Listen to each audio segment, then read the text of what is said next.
দার্জিলিং ট্রিপে টয় ট্রেনে চেপে ঘোরাটা একদম ম্যান্ডেটরি।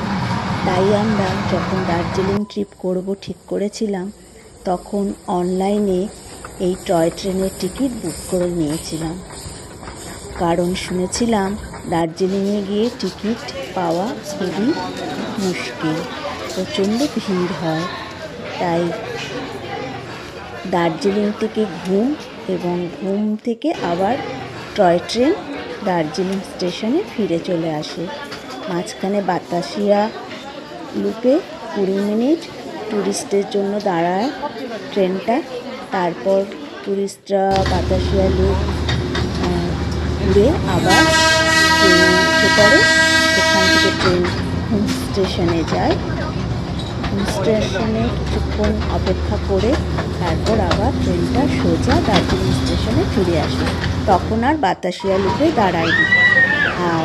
আর একটা জিনিস,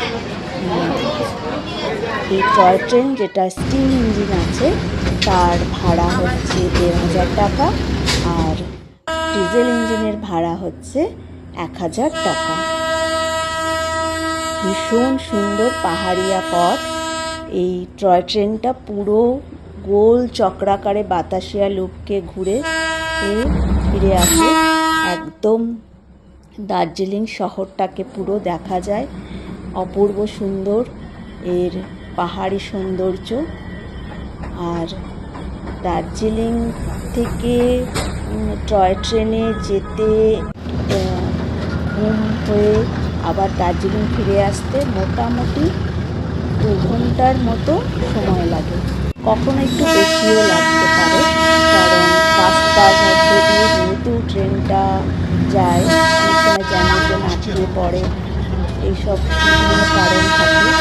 আর এত সুন্দর টয় ট্রেনের চারিপাশটা খোলামেলা, মানে কাঁচ দিয়ে ঘেরানো, পুরোটা আর কি ভিস্টাডমের মতো, যে বাইরে থেকে পুরো প্রাকৃতিক সৌন্দর্য ভীষণভাবে উপভোগ করা যায়।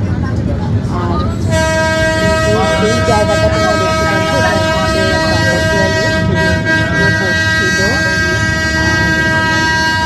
বাতাসিয়া লুপে সৌন্দর্য উপভোগ করার জন্য টুরিস্টরা মিনিটের জন্য সেখানে যায়। সুন্দর অপরূপ সৌন্দর্য পাহাড়ের। তোমাদের ভিডিওটা কেমন লাগলো অবশ্যই জানিও। তোমরা তো সবাই জানো টয় ট্রেন আমাদের ভারতবর্ষের ঐতিহ্য। ইউনেস্কো ওকে হেরিটেজ আখ্যা দিয়েছে। তাই আমি